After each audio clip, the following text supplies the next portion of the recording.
আজ 22শে শ্রাবণ উপলক্ষে কবিগুরুকে শ্রদ্ধা জানিয়ে আমার নিবেদনে কৃতজ্ঞ শোক।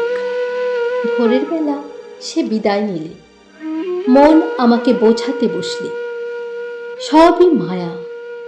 আমি রাগ করে বললেন, এই তো টেবিলের উপর সেলাইয়ের বাক্স, ছাতে ফুলের টব, খাটের উপর নাম লেখা হাত পাখাখানি, সবই তো সত্য।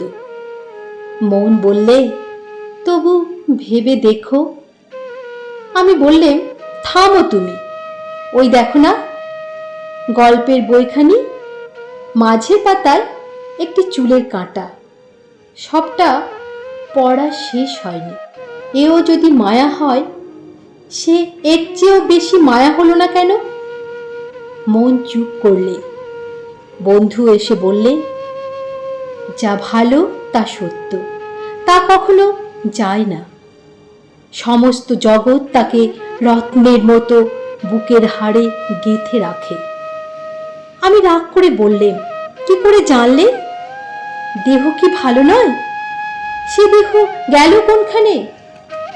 ছোট ছেলে যেমন রাগ করে মাকে মারে, তেমনি করেই বিশ্বে আমার যা কিছু আশ্রয়, সমস্ত কিছুকে মারতে লাগলেন। বললেন, সংসার বিশ্বাসঘাতক। হঠাৎ চমকে উঠলেন। মনে হলো, কে বললে অকৃতজ্ঞ?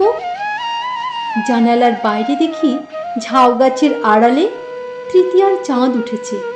যে গেছে তারই হাসি লুকোচুরি। তারা ছিটিয়ে দেওয়া অন্ধকারের ভিতর থেকে একটি ভৎসনা এলো।